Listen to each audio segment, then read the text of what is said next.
Tagalog kasi nandito sa of the akin. Son, and of the Holy Spirit. Holy Amen. Ghost.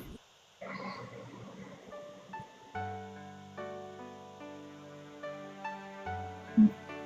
The Gospel according to Matthew, Hindi, after chapter after 3. ng kapatid. After nitong Okay, prayer. sige.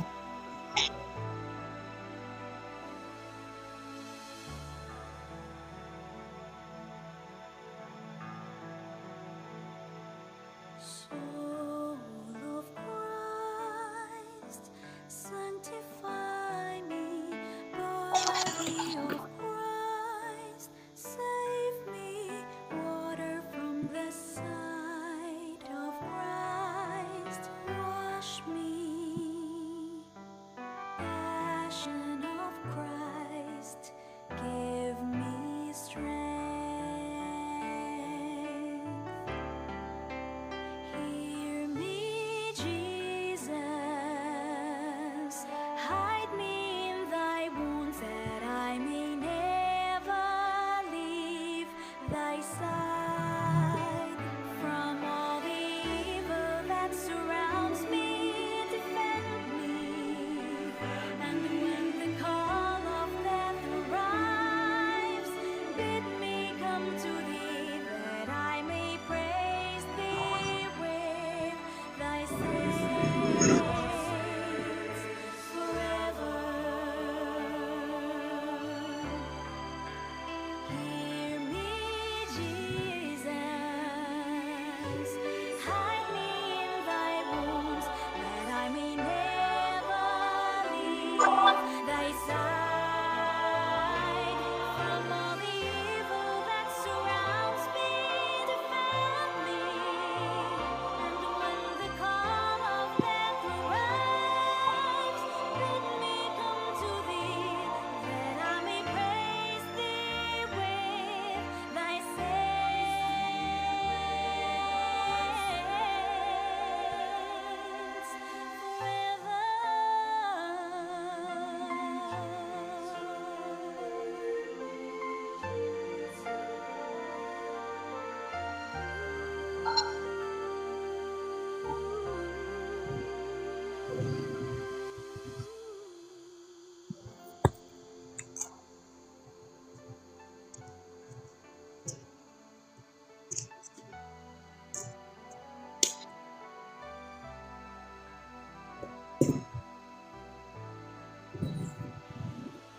A reading from the Gospel according to Matthew, chapter 13, verses 31 to 35. Jesus proposed a parable to the crowds. The kingdom of heaven is like a mustard seed that a person took and sowed in a field. It is the smallest of all the seeds, yet when full grown, it is the largest of plants. It becomes a large bush, and the birds of the sky come and dwell in its branches. He spoke to them another parable. The kingdom of heaven is like yeast that the women took and mixed with 3 measures of wheat flour until the whole batch was leavened. All these things Jesus spoke to the crowds in parables. He spoke to them only in parables to fulfill what had been said through the prophet. I will open my mouth in parables. I will announce what has lain hidden from the foundation of the world. The Gospel of the Lord. Thanks be to Praise to you, God. Lord Jesus Christ. Okay.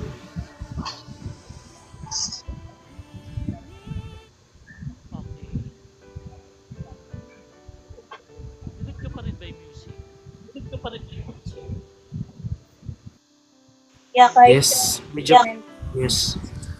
Ay, hinaan lang natin para inaalam habang natin, yes, nagsi-share para man tayo is correct. naramdam pa rin natin. Ayan.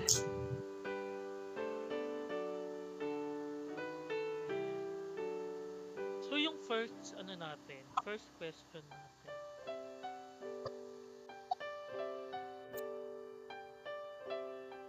Ayan ang first question natin. May malit ba akong ginagawa na mabuti na pwedeng palakihin ni Lord? parang buto ng mustasa, maliit pero lumalaki ng malaki? Or meron ba akong ginagawa na mabuti kahit maliit lang tulad ng dasal, tulong, or kabutihan man lang? O naniniwala ba ako na kahit maliit ang simula, pwedeng lumaki ito sa plano ni Lord? You can share. Simulan natin kay letter M. Sino tol? Ako lang to.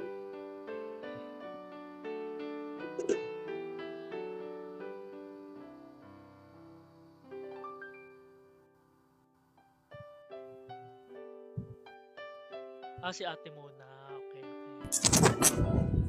Meron ba kayong mga gustong i-share? Sige, simulan ko na. Ako, nakaka-discourage. Ako, alam ko na yung pagdarasal, yung simpleng pagdarasal para sa mga kaibigan ko is maliit siyang bagay. Lalo na minsan nadi-discourage ako kasi minsan nate-take rin for granted ng mga kaibigan ko. Like, hindi na kami magsisimba, hindi na kami magdadasal kasi pinagdarasal mo naman na kami. So parang may times na parang naliliitan ako sa ginagawa ko. Parang walang gaanong impact para sa ibang tao. Pero naniniwala pa rin ako na hindi ako nawawalan ng pag-asa na yung ginagawa kong maliit na bagay is alam ko lalaki at lalaki siya. Ayun, ang nagpapa-ano sa akin, ang nagpapa-inspire sa akin is yung hope. Umaasa ako in God's time na marirealize nila na meron din akong ginagawang kabutihan para sa kanila. And most of the service na ginagawa ko na act of service is parang ito na yung inaalay ko para sa kanila. Parang ganyan. So parang naliliitan ako pero naniniwala ako na palalakihin ni Lord, magkakaroon ng malaking impact yun sa akin, sa aking paniniwala, sa pananampalataya, at sa ibang tao, lalo na sa mga kaibigan. Yun lang po. Yun. Thank you. Ako na ba kaya? Yes, okay na. Yes, okay. Okay. I think sa tanong na dyan, sa tanong na yan, kung Okay na. Go. I think is, ano ko dyan is yung pagtulong, parang, wait lang nga, nawawala ako. Wait lang. Okay. Nawawala ako, wait lang. Kalma lang. Conscious. Sige ka muna, sis Clerica, then after mo, ako naman. Mahaba-haba. Ako muna. Sige, para may time pa. Sample ko na lang yung choir ko, no? Nagsimula siya sa maliit.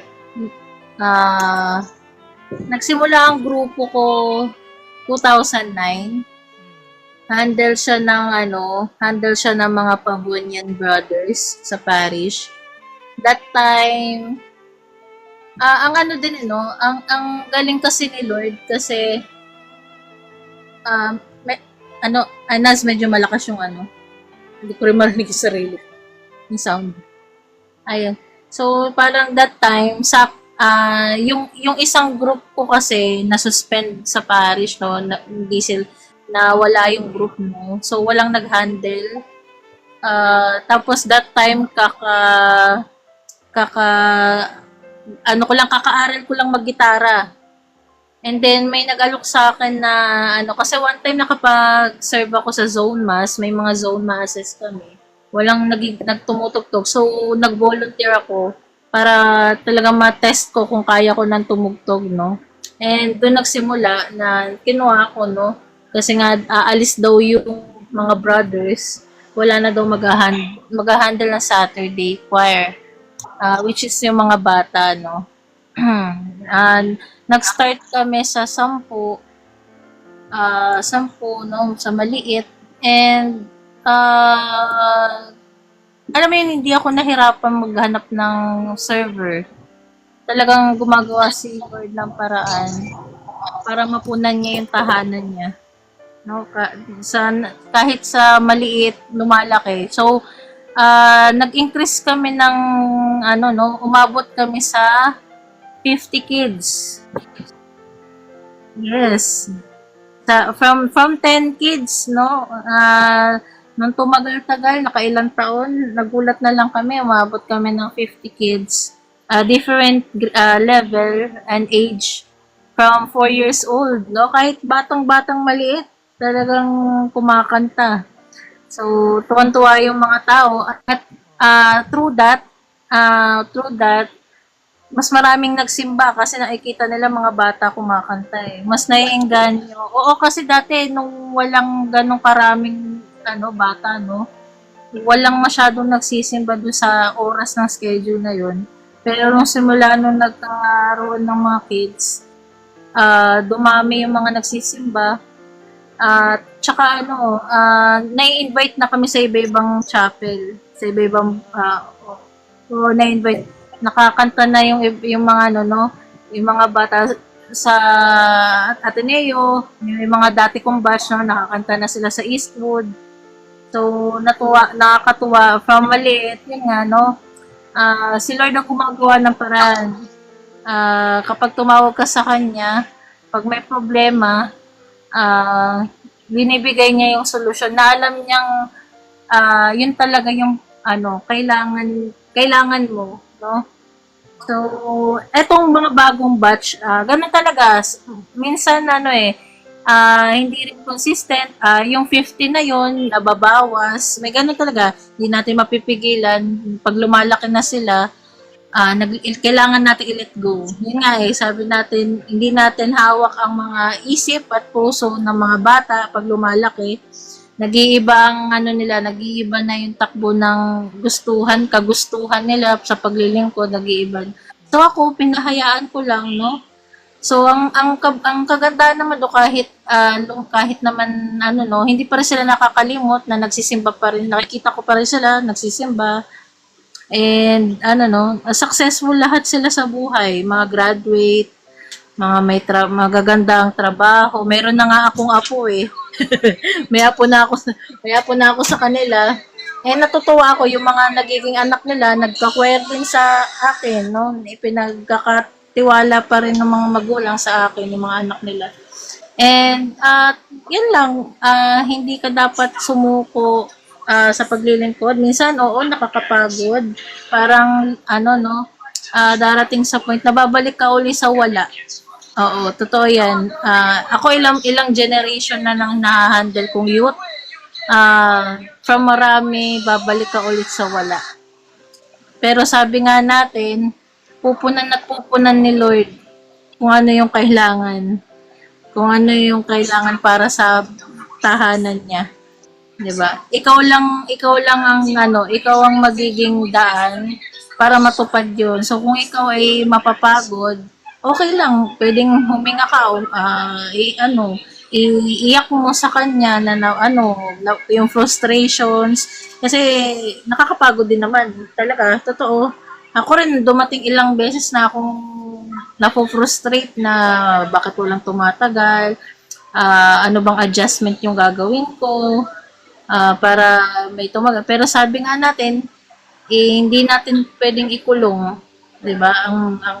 Ang tao, kung hayaan mo siyang lumago sa gusto niya kasi yun nga, no, kung na-appreciate man niya yung nagawa mo, babalik yan eh. So, 'di ba?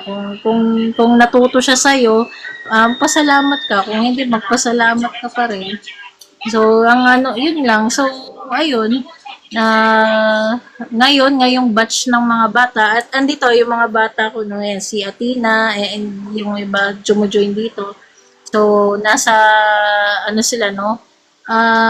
Nasa 20, less than 20, mga 15 kids sila ngayon. So, looking forward na lumaki din sila, no? And na sana na may matutunan sila habang naglilingkod sa parokya, no? So, ayun lang. Wow. Next po. Yun. Guys, ako lang Ay. to guys. Si Johan. Isa kong account. Sige lang. Hala. Ang cute. Nag-join Ano, kami rito, Johan. Nag-share kami rito. Okay. Gusto mo bang Isa-isa tayo. Johan? Johan, okay lang ba sa'yo?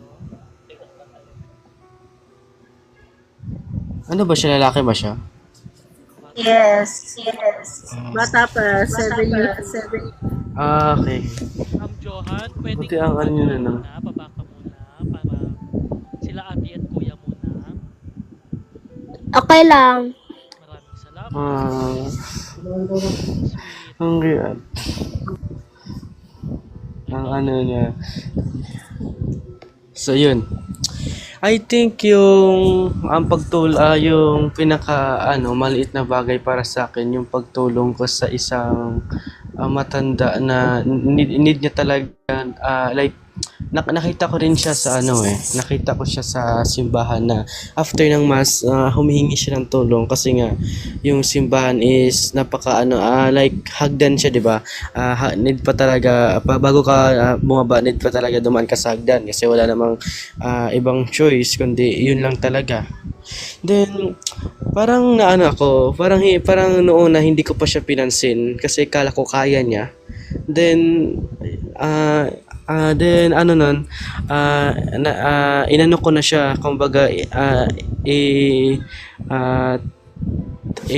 ano ko siya ng health bath, ayun na yun, ay inano ko siya, ano ko siya sa, ayun, nawawala ako.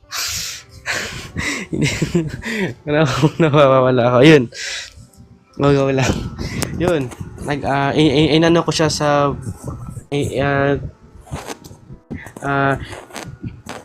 at tinulungan ko siya.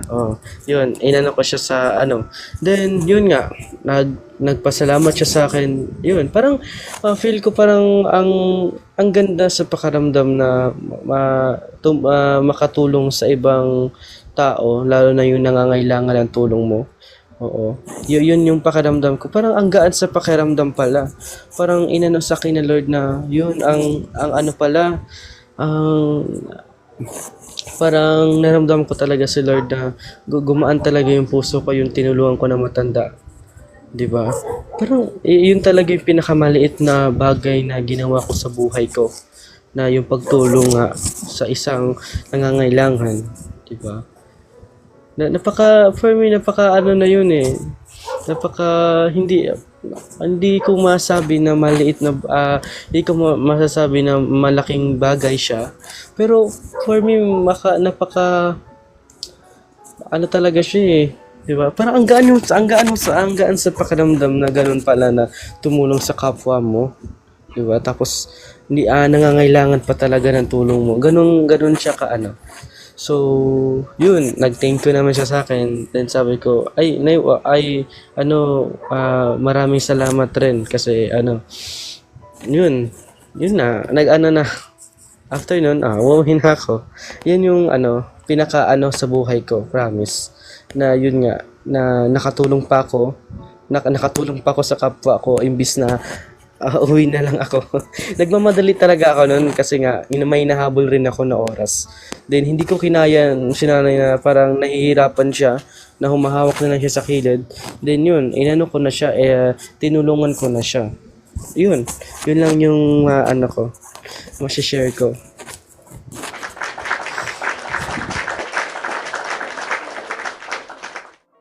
Next.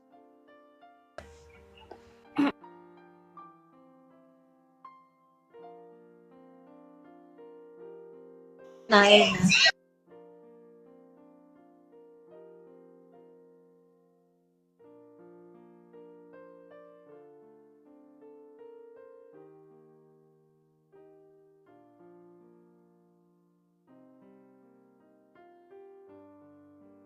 Next na, sino? Yun na.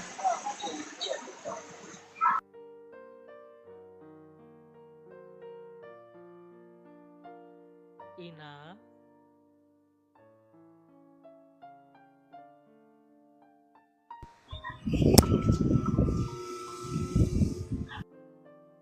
Habang Narinig po ba? Ayan, okay. Ano? Oo. Narinig ka na.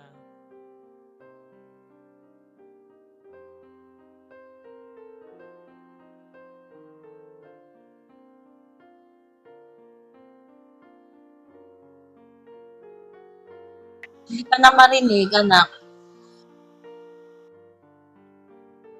Ano nangyayari dito? Ayan, okay na. Narinig ka na.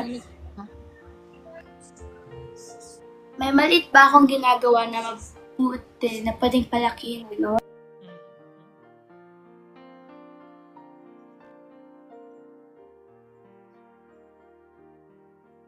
Hello, Ina?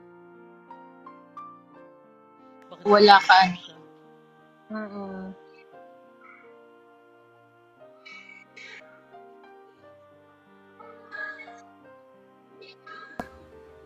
Hello? Ayan, Hello, okay na. sige, go. Ganyan ka lang. Sige, salita ka na. Huwag kang gagalaw.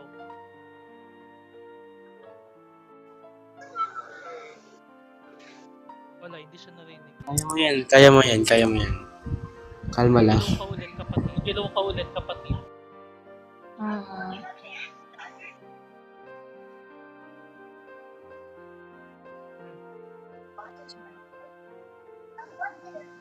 O, habang nag-aayos si Ena ng ng mic niya, pwede ba nating tawagin si Sir Mix ba to? Yes. Yan si Sir Mix. Hello, Sir Mix. Good evening po. Evening. Good evening. So, pwede na po ba magsimula? Yes po, yes. Sure. Okay. So, ayon sa ating Lectio Divina, may mali ba akong ginagawa na mabuti na pwedeng palakihin ng Diyos? My answer is yes. Kasi, as far as I experience here, sa aking buhay, maraming nangyari din na mula sa maliit ay naging malaki. May mga bilang isang nag-aalaga ng santo, eto na lang. Bilang isang nag-aalaga ng santo nga is, may mga bata, may mga kaibigan, may ibang tao na nanghihingi sa akin ng tulong na paano ganito, mag-alaga ng santo na maayos, ganyan, paano magpagawa. Tinutulungan ko sila sa aking kaalaman. Ngunit maliit man ito, ngunit ito'y nakatulong ng lubos.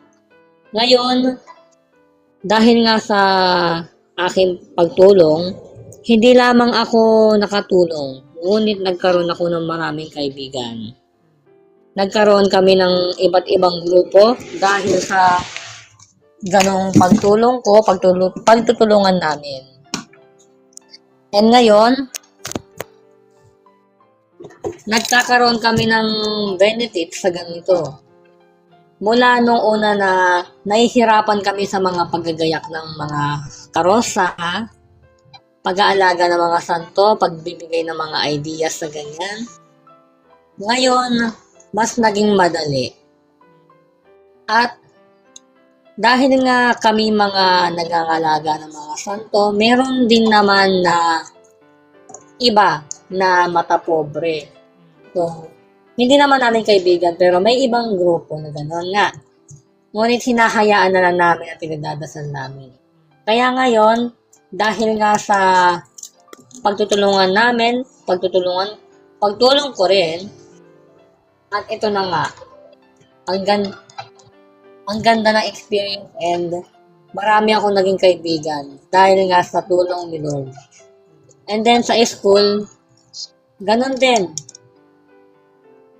Tinulungan ako ng kaklase ko tinulungan ko yung kaklase ko about sa sa lesson. Kapag nahihirapan sila, ganyan, tinuturuan ko sila. Pero di naman ako nagpapakopya.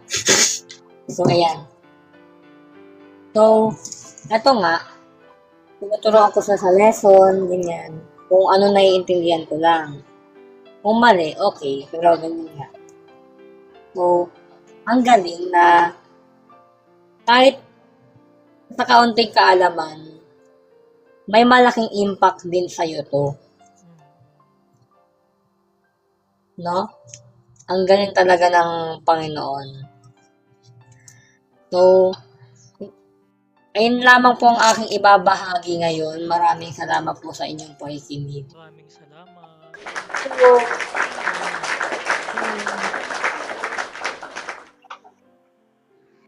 Kay Ena, okay ka na ba? I think nagkakape pa po ata siya.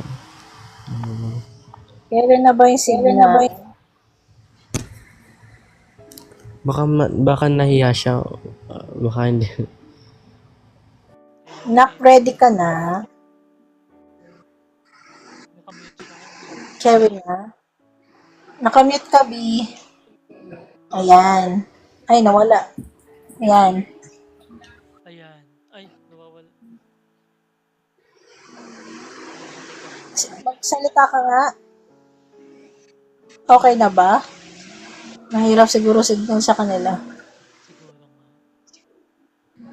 Kasi umuulan eh. Ay. Ayan. Wag kang kabahan. Kaya, kalula. Parang ikaw lang yung kanina. Oo, parang ako lang kanina eh. I think, Anak, hindi rinig. Anak, ano ka ba? Naka-headset ka ba, anak? Nag-headset ka ba? Huwag ka muna mag-headset. Tanggalin mo na lang yung headset, oo. I-loudspeaker mo na lang. Loudspeak ka muna. Ay, hindi. Baka may problema yung... Ulit magsalita. Naka-tablet Try mo ka nga ba? ito. Baka yung tablet mo may problema. Naka-tablet kasi siya. Gamit mo ba tablet mo? Tablet. tablet daw. Baka may problema. Oo, baka may problema na yan. Oo, I-comment mo na lang. Babalikan niyo. Yeah. Okay. Next question. Sige, naman. sige. Tatlong question to, okay? Second question. Tatlo. Ito Mhm. ba ay nakakatulong sa iba kahit tahimik lang? Parang pampaalsa, hindi kita, pero may epekto sa buong tinapay. Sa simpleng paraan, nakakapagdala ba ako ng kabutihan sa bahay, sa trabaho, o sa mga kaibigan? Kahit walang nakakakita, ginagawa ko ba ang tama? So ito is more on integridad.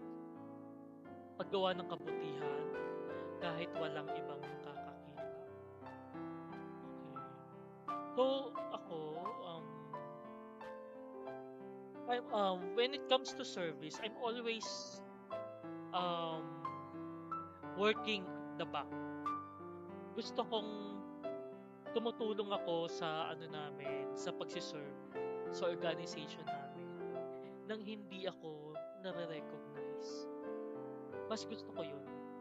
Yung ako magpe-prepare ng mga dadalhin nila, ako yung magpe-prepare ng ganito, ng mga PowerPoints, tapos gagamitin nila, and ako yung mga magpe-prepare, basta yung mga hindi nakikita, pero merong impact. Most of us sa amin sa organization is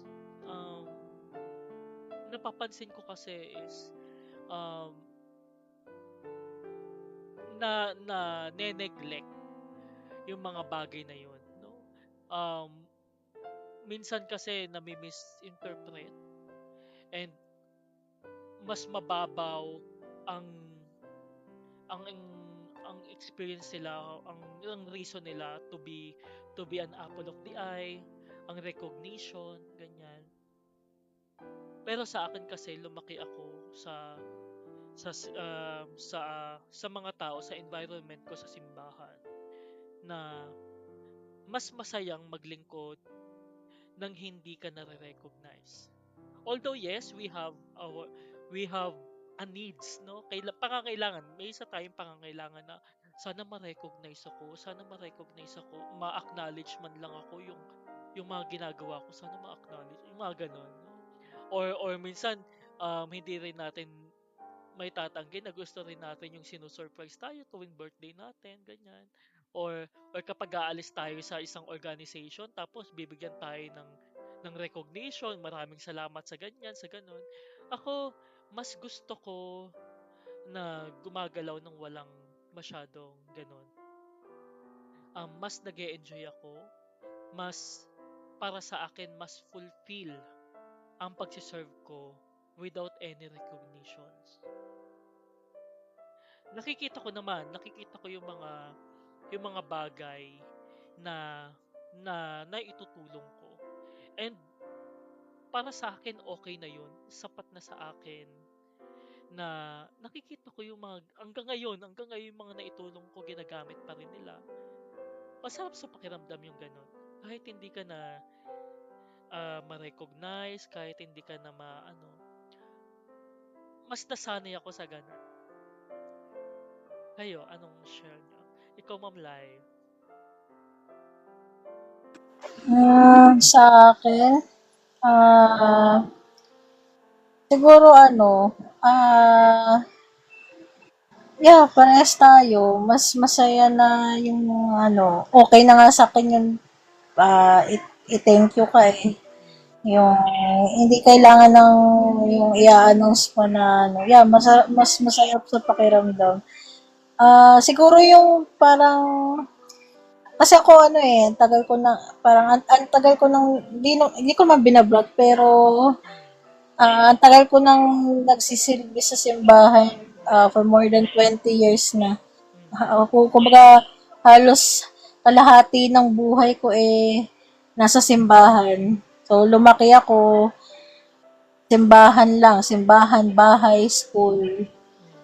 Tapos, siguro yung pinaka-great ko, siguro yung recognition siguro yun nga, dahil siguro natuwa sa akin yung parish priest namin. Yun, nagkaroon kami yung bilang grupo, nagkaroon kami ng certificate dahil nasama kami napabilang yung mga bata sa, sa concert noon, last year.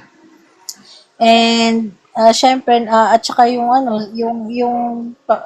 recognition mismo ng pare na uh, na kahit hindi niya ako tinatap, siguro yun yung natuwa ako kasi akala ko hindi nakikita nung pare namin yung mga activity na pinapagawa ko sa mga bata. Meron kami yung mga ganun, mga simpleng lang para magkaroon sila activity. Yung pala na-appreciate nila. So, ayun, doon ako, kumbaga, hindi ko naman, okay na ako basta naayos, nagawa, nagkaroon ng bunga. Pero meron palang taong nakaka-appreciate na mga efforts mo, nakakala mo hindi. So, siguro yun mga. Tsaka kung regarding sa regarding naman sa charity works, hindi ako yes, nagbibigay ako pag meron ako, pero hindi ko na ini-spread yung kagaya ng post mo pa sa Facebook. Nagbigay ako ngayong araw, may nakita akong pulubi, hindi ako nagagaganon. So, siguro yung pinaka tumatak sa akin si tatay, na nasa daan. First time niyang kumain sa McDo.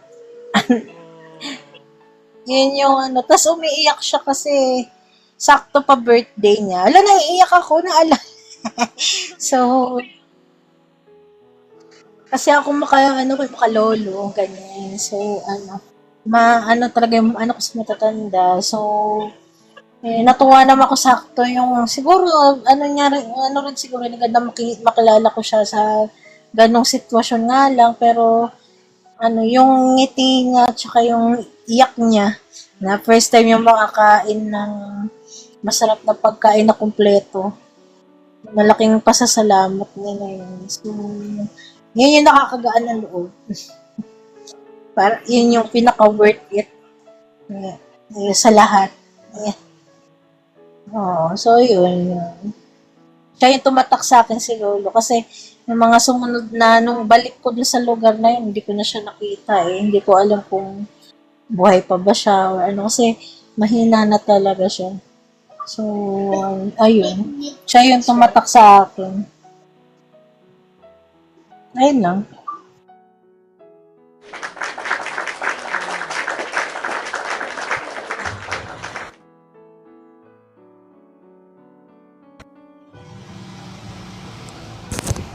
Yun. Siguro, okay na ba? Pwede na ba? Yes po. Nice. Okay. Siguro yung sa akin yung pag-serve ko, kasi isa rin ako alta server na tuwing weekdays talaga, wala sa amin talaga, wala talaga nagsiserve. 'Di ba? Wala talaga wala talaga nagsiserve. Di ba? Then, para sa akin, parang, hindi ko na need ng, I like, yung parang kagaya rin kay kuya, di ba, na ayaw niya ng, ma-announce siya, kasi nga, di ba, parang, parehas lang kami, na parang, ayaw ko rin na magganon, kasi parang hindi po, hindi ko talaga siya maano na, di ba, parang yun. Then, nakakatuwa rin yung like, minsan kasi ako rin yung, nag-ano ng mga gamit, lalo na sa misa. Then, yung pagpapatay ng ilaw sa simbahan, yan yung pinaka, ko talaga. Yun, parang, I think, nakakatulong, parang doon, parang, na masaya ako kahit di sinasabi ni tatay kasi yung matanda na kasi yung parang sakristan mayor sa namin, simbahan namin. Yun, parang kahit hindi niya ako masabihan ng thank you, okay lang sa akin kasi nga hindi ko naman need ng ang nasa isip ko lang is tulungan siya kung anong kailangan sa simbahan, like kung like pagbukas ng pinto, papatay ng ilaw after ng misa, di ba? Parang yun. Then yung yun lang yung ma-share ko.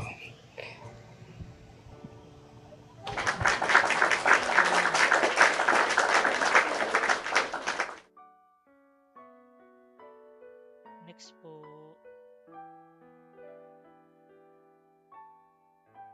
Hello po, Sir Nick.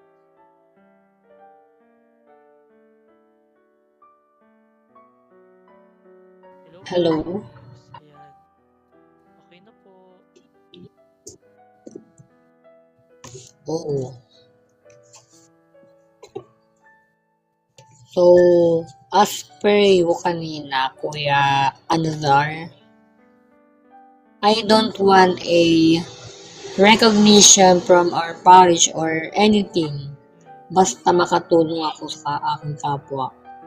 Kasi, kinaugalian na rin ng pamilya namin yun. Tumulong ka hanggang sa abot ng iyong makakaya nang walang kapalit. Para sa kantang ng bukas palad. Diba? Na ganun. So, as per my experience naman, na parang hindi kita pero may epekto sa buong tinapay.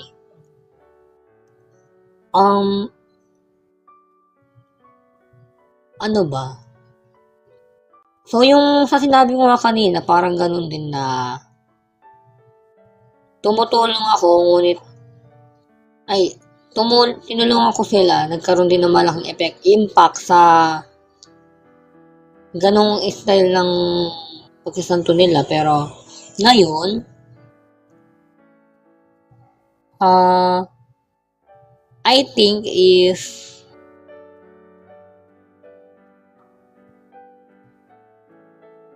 ano ba?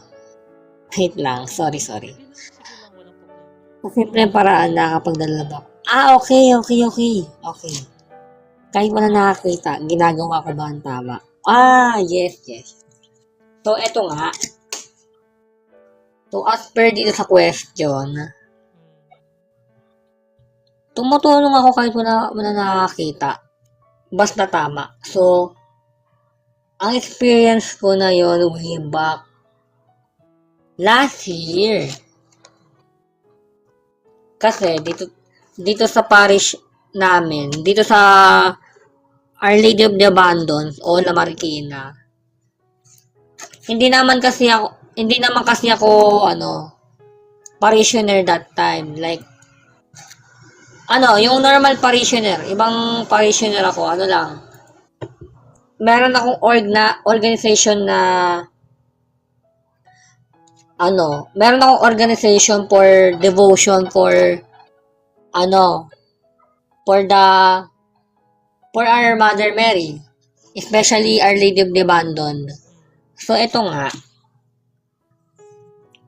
tinutulong, kasi ang mga member namin dun puro matatanda, and halos lahat sila, hindi naman halos lahat, karamihan may hina na. So, kailangan nila ng mga kabataan din, ngunit hindi sila makahanap ng mga kabataan kasi nga, halos lahat ng member is matatanda na. Alam nyo that time, ilan lang kaming kabataan doon? 3 piraso lang. 4 kami. 4 over 50 member. Ang youth lang. Yung 2, college student na. Kaming 2 lang is nasa high school. So, napag-isipan ko, total, marami namang namimintuho sa mahal na birhen sa aming parokya, pati sa around dito. Bakit hindi ako mag-invite ng mga kaibigan ko, mga bata, kabataan, ganyan? So, I start asking my friends to have devotion, to join the organization. So, they accepted naman na they want to join. So, pinakilala ko sila sa mga heads ng organization namin. Maganda naman pakikitungo nila sa kanila para pakikitungulan din sa akin. So, ang ganda ng pakikitungo nila sa mga member. Naging welcoming sila, ganyan. So, from that part, dahil nga sa devotion, mula sa apat na youth, naka-invite ako ng more than 20. Kaya, ang member sa organization namin ngayon ng mga kabataan is 15. So, dahil doon, kahit nga di ko naman hinangad ang parangal, buong puso nila akong pinalakpakan, and basta proud na proud daw sila sa akin na nagkaroon kami ng ganong mga member. Kaya naitatag ang youth ng organization na yon. Ang youth pala ang organization pala namin is Alay kay Maria. So, Alay kay Maria Youth nagkaroon ng ganon dahil nga sa dumadaming membrong kabataan. And may mga umalis na gustong bumalik na ibang youth dahil nga yung mga lumang youth, like that time kasi may mga umaalis na youth dahil nga matanda yung mga member. So, may mga gustong bumalik and marami pala sila. Nasa 10 youth ang gustong bumalik dahil nga, ayun nga, dahil rumami ang youth sa org namin dahil nga mula 4, naging 15. So, yun. Nagkaroon ng malaking epekto ang pag-iimbita ko sa mga youth, sa mga kabataan, para magkaroon ng magkaroon ng epektibong susunod na organisasyon na magmamana sa organisasyon na iyon. So yun nga, dahil nga doon, mas dumami ang mga kabataang sumasama sa pamiminto sa Nuestra Señora de los Desamparados de Marikina, yung mahal na birhen. O ayun. So dahil doon, this year, nagkaroon na ng iba't ibang grupo ng kabataan sa Marikina na namimintuho sa ina ng mga walang mag-ampon. So yun, nagkaroon nga ako ng recognition sa organization namin. Pero sadly, yun nga may nangyari. Pero hindi ko na i-open up yun. Yes. Dito lang tayo sa... Ayan.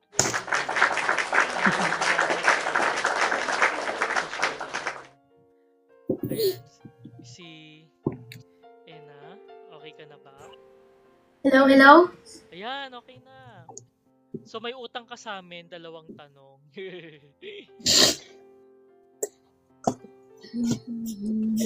May utang siya. Simula ka na, Ena. Hello, Ena.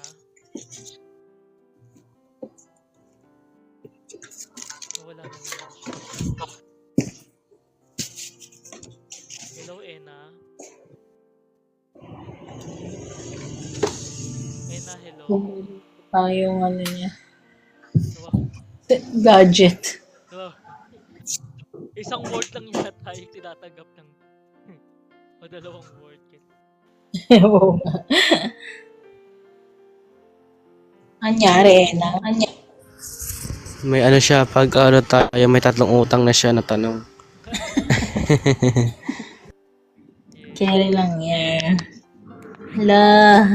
Ano na nangyari? Pero kanina sa Rosary, nakakapagsalita. Oo, nakatugon siya. Yeah. Ayaw gumawa. Pwede ka naman Ayaw mag-share, gumawa. pwede ka nang i-comment mo.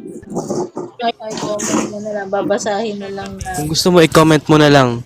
I-comment na lang. Oo. Alam mo naman Basahin. yung unang May comment question, ka diba? lang. Ang unang question, may maliit ba akong ginagawa na mabuti na pwedeng palakihin ni Lord? At pangalawang question, ako ba ay nakakatulong sa iba kahit tahimik lang? Ayan yung question. Ako ay tahimik lang siya. Na ako na. Si Charis. Kahit si Pilya ako. Si Mark, tahimik lang. Yes. So, ano po natin to bukas? Kulay Meron po tahi. tayong Sa Yes. umpisa. Lectio Divina, pero Thazy prayer po siya. Thazy prayer, vigil, meditation, more on meditation, and then after ng meditation, Lectio Divina, and then meditation ulit. Ganun. Parang vigil lang din. Yes. Pero yun kasi is meron kasamang meditation. Magsisimula Then after nito kuya, after ng question and answer, ano pong susunod dito? end na po tayo. End na live. Yes. End of live na. Yes po. Tagasan po kayo lahat. Yes po. Tagasan po kayo lahat. Ako po ay taga Cavite. Ay, di pa pala tayo kilala, no? Yung pangatlong tanong. Hindi pa. Magpapakilala muna tayo isa-isa. Sige. Name. Kahit hindi totoong name, okay lang. Name, Yeah. taga saan, ano ginagawa sa buhay. Yun lang. Okay, ako magsimula ko na. Ako pa nga po pala si Naza. You can call me Naz. And then taga Tanza Cavite. I am 34 years old. And I'm working as an IT. Remotely in Australia. Ayun lang po. Ma'am Lai, ikaw po. Yeah, hello, kids. I'm Ate Lyrie. And I'm a wife, catechist and chorista, and taga Marikina. And currently, wala pang work si tita. So, yeah, kaya hindi for the TikTok ang ganap. And, ayun, ano pa ba? Yeah, Age mo daw po. age, turning 34. Yeah. 34 young and still. Yes. Digita dancing queen. Ikaw na po, sir. Ako lang to. Wait lang daw kasi mahina daw signal. Ikaw po, sir. So, I'm Miko Lawrence Rojas, 15 years old from Marikina City, high school student, Santa Elena High School, and I was serving at the Diocesan Shrine and Parish of Our Lady of the Abandon, Diocese of Antipolo, and ang ginagawa ko sa buhay, so ang hobbies ko palagi is studying, history, catechism, pero di ba ako, kakasimula ko palang mag-aral ng catechism, pero, ayun nga. So, ayun nga, forward. I'm a kamarero, nangangalaga ng mga santo, and biyasa na ako sa mga history dito sa amin. And, ayun, nag-aaral ako ng history, kahit sa Google lang. Mahilig ako magbasa eh. Salamat, Sir Mix. So, yun. Wow, that's bizarre. So, hello. Ako pala si Benedict, taga NCR. Taga QC ako. And I'm practicing traditional life o traditional Catholic. Yan yung inaanak ko ngayon. And then, ano ba? Ano pa ba? Ano ba Age mo po, kuya? ano Age mo. mo sa buhay. Yun lang po. Intindihan lang natin. Ayun.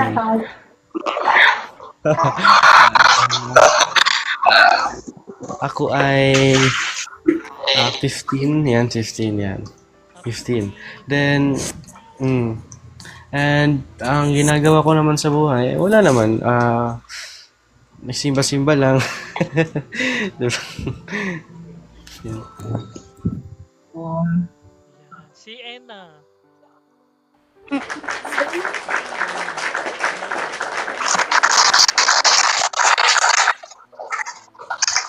Yan. Hello. Yun na.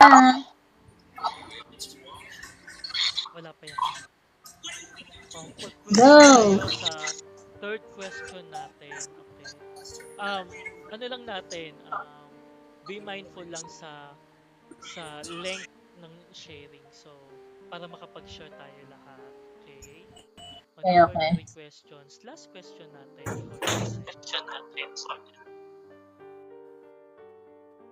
Yan. Ano kaya ang gustong ituro ni Lord sa akin ngayon? Gumamit si Jesus ng kwento para ituro ang lihim ng Diyos? May natutunan ba ako mula sa mga nangyayari sa buhay ko ngayon? Bukas ba ang puso ko na makinig sa tinig ni Lord kahit sa simpleng bagay lang? Ako, siguro, ang turo sa akin ni Lord ngayon based sa gospel is persevere. Yung kahit yung ganun yung katulad nga ng sinabi ko kanina, kahit walang nangyayari, kahit walang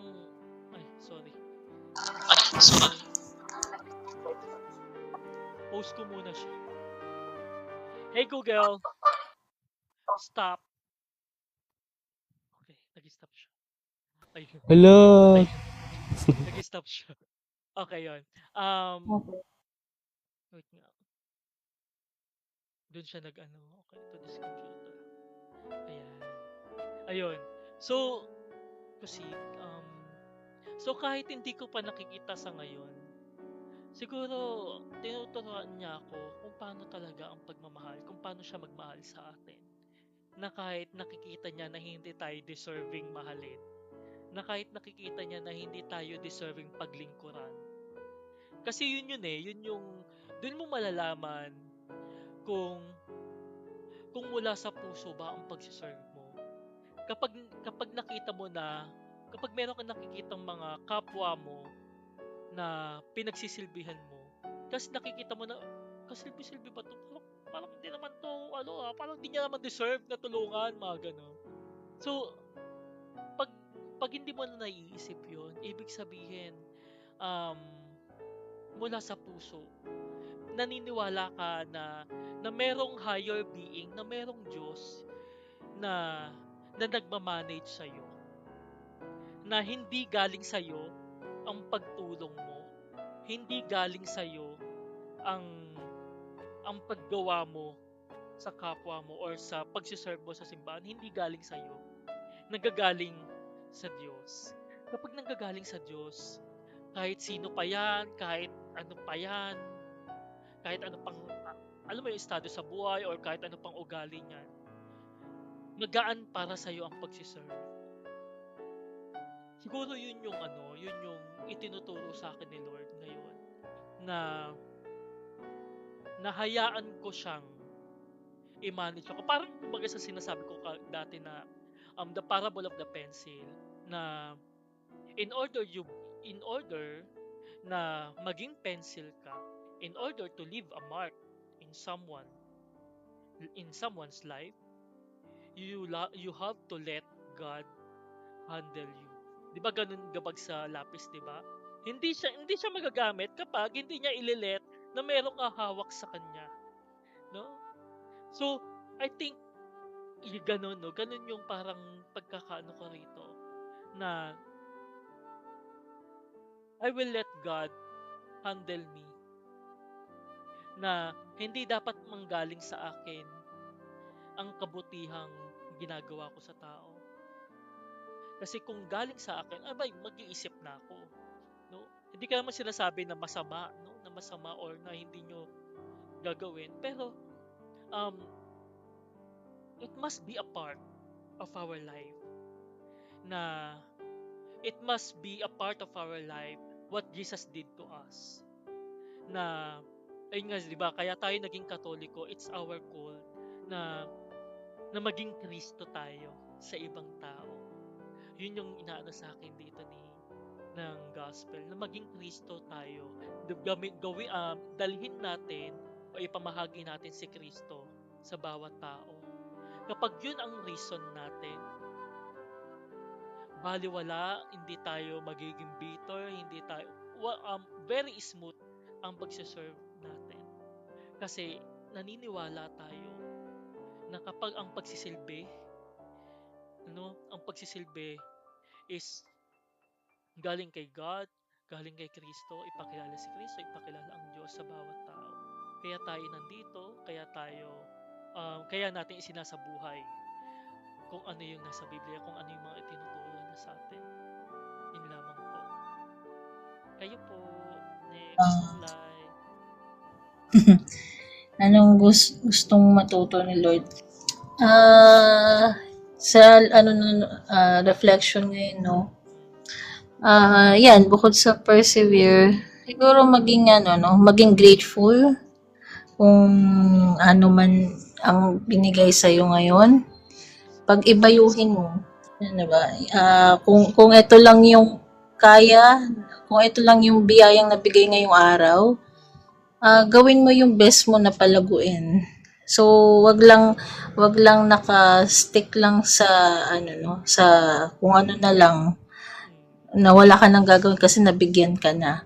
So, palaguin mo pa siya. Malay mo, no, doon sa maliit nga na yun, na kung maliit man yung binigay ng Diyos ngayong araw, malaki pala yung sa ibang tao, hindi mo napansin. Di ba? So, maging pagpapasalamat palagi, araw-araw, no? Maliit man yan, malaki man yan. Importante kasi nga, no? At saka wag laging titingnan yung sarili. Tingnan mo rin yung mata mo sa paligid. No?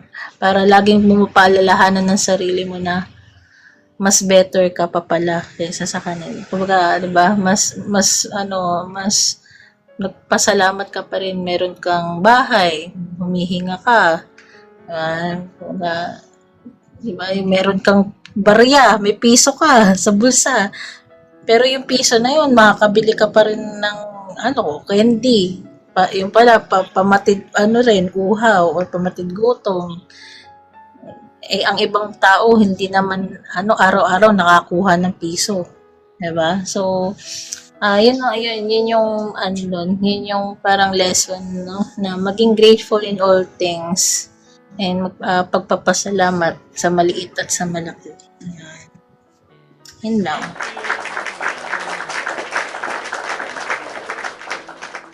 Next po, Sir Yun. Yun. Siguro, ano kaya ang gustong ituro ni Lord sa akin? Yung pagiging practicing the traditional Catholic faith. Yan yung I think gustong ituro sa akin ni Kristo na kung paano mamuhay ng kabanalan. Kung paano mamuhay ng kabanalan, 'di ba? Yan naman talaga ang pinaka-importante, mamuhay ng kabanalan para tayo ay maligtas, 'di ba? And second naman, yung pakikipag ko sa ibang relihiyon, nakipag debate o nakipag-usapan sa ibang relihiyon kasi 'di ba doon natin kumbaga mahihikayat natin yung ibang mga karelihiyon natin na maturuan sila sa tunay na aral na dala ni Kristo, 'di ba? Yan yun I think na sa akin o gustong ituro sa akin ni Kristo sa sa buhay ko. So, yun, yung pagiging mamuhay ng kabanalan kahit hindi ako karapat-dapat na mamuhay ng kabanalan kasi ako ay isang makasalanan, 'di ba? Kumbaga, gusto ko pa rin ipilit ng mamuhay ng kabanalan para para maano tayo, di ba? Then yun, nakikipag sa ibang relihiyon and yun lang naman yung ma-share ko. Yung ano kayang gustong ituro sa akin ni Lord. Thank you! maraming salamat. Ang sabi ni Ena, gusto po tayong turuan ni Jesus na huwag maliitin ang maliit na magtiwala sa kanyang plano na antayin natin si Hena. So habang inaantay natin si Hena, meron akong isang slide dito, isang quotations na pwede nating baunin sa pagtulog natin mamaya. Ang sinabi ni Mother Teresa, hindi lahat sa atin kayang gumawa ng malaking bagay, pero kaya nating gumawa ng maliit na bagay na may malaking pag-ibig. Dahil si Lord naman is hindi naman siya demanding para sa atin. Ang pagsisimba nga lang, 1 oras nga lang. Yeah, so, ito basahin natin si Ina. Nakalaan para sa atin, tulad po ng small seed, pag tumagal po ito ay lalaki at gaganda. Ang munting kabutihan, pananampalataya at paglilingkod natin ay kayang palakihin ni Lord. Maraming salamat.